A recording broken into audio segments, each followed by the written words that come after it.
ഇപ്പോൾ ജോഷില ചേരുകയാണ്. ജോഷില, ഇപ്പോൾ നമ്മുടെ പ്രതിനിധിയായ സജിഷ, വയനാട്ടിലെ വോട്ടർ കൂടിയായ സജിഷ കൂടി ഒരു വിവരം പങ്കുവച്ചിട്ടുണ്ട്. വയനാട്ടിലെ ബൂത്തുകളിൽ ആരുമില്ല, വാഹനം നൽകിയിട്ട് പോലും ആരും വോട്ട് ചെയ്യാൻ വരുന്നില്ല എന്നുള്ള അർത്ഥത്തിൽ തന്നെയാണ് ആ ഒരു വിവരം സജിഷ കൂടി പങ്കുവെക്കുകയും ചെയ്യുന്നത്. നേരത്തെ സമാനമായ കാര്യം തന്നെയാണ് ജോഷില പങ്കുവെക്കുകയും ചെയ്തത്. വയനാട്ടിൽ വലിയൊരു തരത്തിലുള്ള പോളിംഗ് കുറഞ്ഞിട്ടുണ്ട്, പോളിംഗ് ശതമാനത്തിൽ വലിയ ഇടിവ് വന്നിട്ടുണ്ട്. എന്താണ് അവിടെ നിന്ന് നൽകാൻ കഴിയുന്ന ഏറ്റവും പുതിയ വിവരം ജോഷില? സിജു, സജിഷ സൂചിപ്പിച്ചതുപോലെ തന്നെ വയനാട്ടിൽ പോളിംഗ് ശതമാനം വളരെയധികം കുറഞ്ഞിട്ടുണ്ട്. പോളിംഗ് ബൂത്തുകളിൽ 5 മണിക്ക് ശേഷം ആളുകൾ വളരെ അപൂർവമായി മാത്രം വരുന്ന സ്ഥിതിവിശേഷമാണ് ഉണ്ടായിട്ടുള്ളത്. ഞാൻ നിൽക്കുന്ന ഈ സേക്രഡ് ഹാർട്ട് ഹയർ സെക്കൻഡറി സ്കൂളിൽ പോലും 5 മണിക്ക് ശേഷം വന്ന 6 ബൂത്തുകളിലായി 5 മണിക്ക് ശേഷം വന്ന ആളുകളുടെ എണ്ണം എന്ന് പറയുന്നത് 20 ആളുകൾ മാത്രമാണ് അവസാന നിമിഷം വരെ എത്തിച്ചേർന്നത്. അതായത് ആ 5 മണിക്ക് ശേഷം 6 മണി വരെയുള്ള സമയങ്ങളിൽ 20 പേർ മാത്രമാണ് ഈ 6 ബൂത്തുകളിലായി വോട്ട് രേഖപ്പെടുത്താൻ എത്തിയത് എന്നുള്ളതാണ്. ഇത് ഇവരെ സംബന്ധിച്ചിടത്തോളം, ഇവിടെയുള്ള ആളുകളെ സംബന്ധിച്ചിടത്തോളം പോലും വളരെ അപൂർവമായ ഒരു കാഴ്ച തന്നെയാണ്.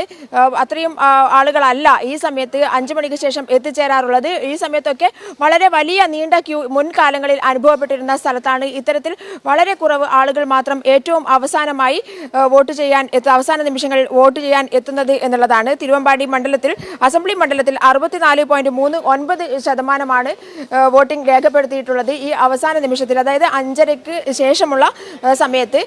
ഇനി കൃത്യമായ കണക്കുകൾ അല്പസമയത്തിനകം പുറത്തേക്ക് വരും എന്നുള്ളതാണ് പ്രതീക്ഷിക്കുന്നത്. എന്തായാലും അത് കഴിഞ്ഞ തെരഞ്ഞെടുപ്പിനെ അപേക്ഷിച്ച് വളരെ ശതമാനം കുറഞ്ഞിട്ടാണ്. അതായത് 2019-ൽ വയനാട് പാർലമെന്റ് മണ്ഡലത്തിൽ 80% വോട്ടിംഗ് രേഖപ്പെടുത്തിയിരുന്നു. എന്നാൽ അതേ സ്ഥാനത്താണ് ഇപ്പോൾ 64% ഒക്കെ വോട്ട് രേഖപ്പെടുത്തുന്ന ഒരു സ്ഥിതിയിലേക്ക് കാര്യങ്ങൾ പോയിട്ടുള്ളത്.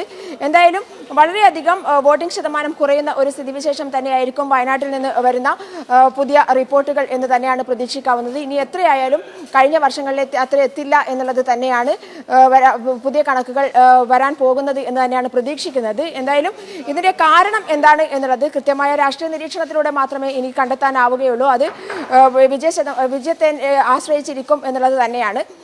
എന്നാൽ പോലും പ്രിയങ്ക ഗാന്ധി മത്സരിക്കുന്ന ഒരു സമയത്ത് വളരെ പ്രതീക്ഷയോടുകൂടിയാണ് UDF നേതൃത്വം വയനാടിനെ നോക്കിക്കണ്ടത്. പ്രിയങ്കയുടെ വരവ് അത് വലിയ ഉണർവുണ്ടാക്കുമെന്നും പ്രതീക്ഷയുണ്ടാക്കുമെന്നും ജനങ്ങളെല്ലാം തന്നെ ഒരുമിച്ച് വളരെ ഉത്സാഹത്തോടു കൂടി വോട്ട് ചെയ്യാനായി എത്തുമെന്നുമുള്ള UDFന്റെ ഒരു പ്രതീക്ഷയ്ക്കാണ് കനത്ത മങ്ങലേറ്റിരിക്കുന്നത് എന്നുള്ളതാണ്. കാരണം ഇന്ന് വയനാട്ടിലെ ഒരു ബൂത്തിൽ പോലും അത്രയേറെ തിരക്കോ ആവേശമോ ഒന്നും തന്നെ കണ്ടെത്താൻ സാധിച്ചിട്ടില്ല എന്നുള്ളത് തന്നെയാണ്. രാവിലെ മുതൽ തന്നെ ഒരു മന്ദഗതിയിലായിരുന്നു പോളിംഗ് ഒക്കെ മുന്നോട്ട് പോയിക്കൊണ്ടിരുന്നത്. ആ മന്ദഗതി വൈകുന്നേരം വരെ തുടർന്നു എന്നുള്ളതാണ് മറ്റൊരു കാര്യം.